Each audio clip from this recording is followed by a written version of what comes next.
శ్రీ ప్రసన్న వెంకటేశ్వర స్వామి ఆలయం శతాబ్దాల చరిత్ర కలిగిన మహిమాన్విత క్షేత్రంగా విరాజిల్లుతోంది. బద్వేల్ మండలంలోని అనంతరాజపురంలో వెలసిన ఈ సుందర దేవాలయం మట్టిరాజుల కాలంలో నిర్మించబడిన చారిత్రక ఆలయంగా ప్రసిద్ధి చెందింది. భక్తితో కొలిచిన వారికి పలికే దైవంగా, సంతానం లేని దంపతులకు సంతాన ప్రాప్తిని ప్రసాదించే వరదాతగా ఇక్కడ కొలువై ఉన్నారని భక్తుల విశ్వాసం. ఇక్కడి స్వామివారి విగ్రహం చిరునవ్వులతో ప్రసన్న వదనంతో దర్శనమివ్వడం విశేషం. భక్తుల పాలిట కొంగు బంగారంగా, భక్తితో కొలిస్తే పలికే దైవంగా, సంతానం లేని దంపతులకు సంతాన ప్రాప్తిని ప్రసాదించే మహిమాన్విత మూర్తిగా ఈ క్షేత్రం ఖ్యాతి పొందింది. ధ్వజారోహణ రోజున సంతానం కోసం వరవడిన మహిళలకు కోడి ముద్దల ప్రసాదం అందించడం ఆలయ ప్రత్యేకత.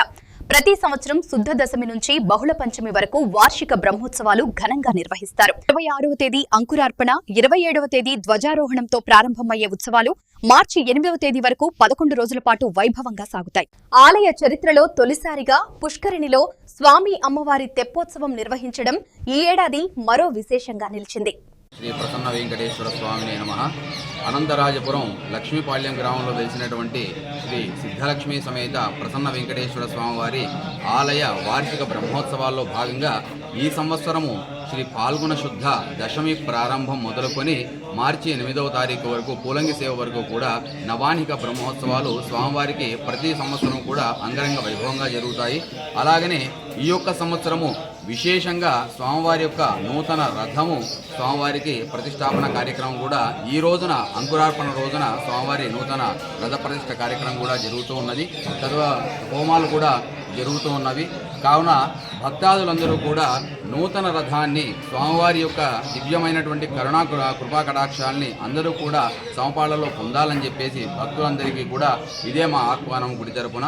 అలాగనే స్వామివారికి జరుగు బ్రహ్మోత్సవాల్లో మొదటి రోజు ఈరోజు రథ ప్రతిష్ఠ కాబట్టి హోమాది కార్యక్రమాలన్నీ కూడా జరుగుతున్నాయి. అలాగనే సాయంకాలము నక్షత్ర సందర్శనం అయిన తర్వాత స్వామివారికి యొక్క మృత్తికా సంగ్రహణము అంకురార్పణ కార్యక్రమంతో ఈ యొక్క బ్రహ్మోత్సవాలు ప్రారంభమవుతాయి. మరుసటి రోజున ధ్వజారోహణము. ఆ రోజున సంతానం లేనటువంటి వారు ఎవరైనా కూడా ఆడవారు వారి యొక్క దంపతులు తల్లిదండ్రులు ఎవరైనా కూడా వారితో తోడుగా వచ్చి స్వామివారి దగ్గర వరపడి ధ్వజస్తంభం దగ్గర ఆ యొక్క గరుడ ప్రసాదాన్ని స్వీకరించిన ప్రతి ఒక్కరికి కూడా సంతానం కలుగుతుంది.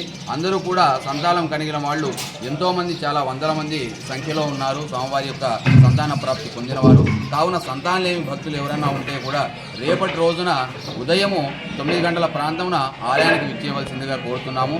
అలాగనే ప్రతి ఒక్క రోజు కూడా ఒక్కొక్క వాహనము ఉదయము పగటి ఉత్సవము శ్రీదేవి భూదేవి సమేత శ్రీ ప్రసన్న వెంకటేశ్వర స్వామి వారు గ్రామోత్సవంగా బయలుదేరుతారు.